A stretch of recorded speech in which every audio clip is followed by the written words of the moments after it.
So the Moments in Time sample series number 2 is out now.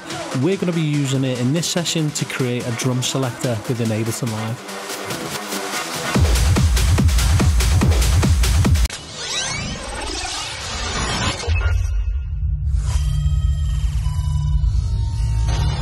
So in this video, I wanted to take a little look at how to create a drum selector using your own favourite set of samples that you kind of go to all the time.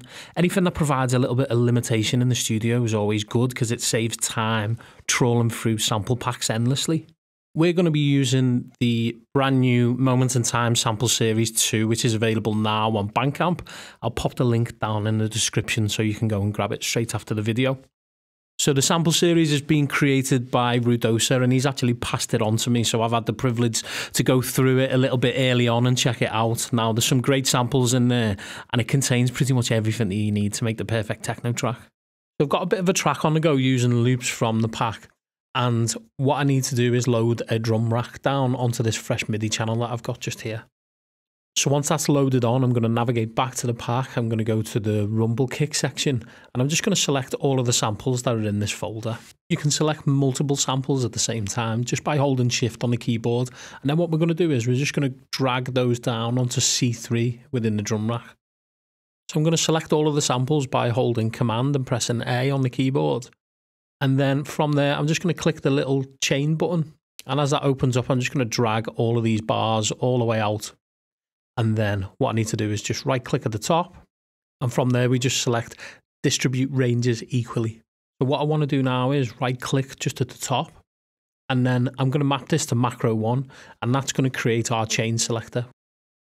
I'm just going to highlight it red here just so it's nice and easy to see, and I'll just rename it to rumble kicks. So now I'm just going to create a MIDI clip in our drum rack, and I'm just going to draw in a 4/4 pattern.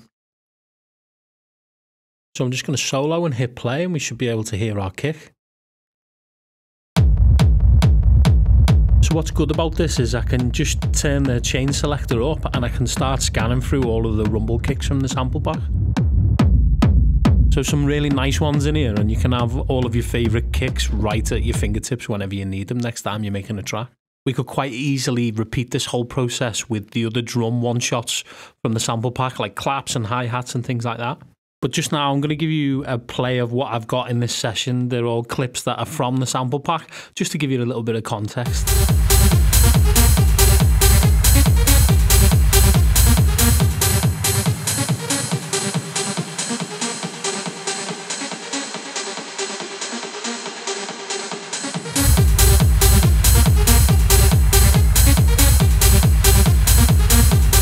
So there you have it. That's how you can make a drum selector easily within Ableton Live. And go and check out the pack straight after this. Try it with your own favourite drum samples and let me know if it saves you time and you feel like it improves your workflow. Thanks again for checking out the video. Drop us a like if you enjoyed it, and I'll see you in the next one. Take care.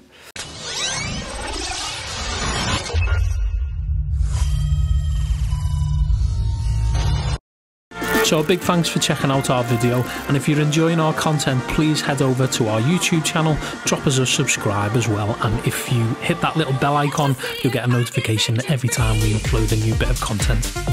Don't forget that we are a music school that's based in Manchester, and if you want to take your DJing or production skills to the next level, then feel free to book in with me via the website and I'll be happy to help. So just head on over to makemeadj.com and you'll be able to see all of the services that we currently have to offer.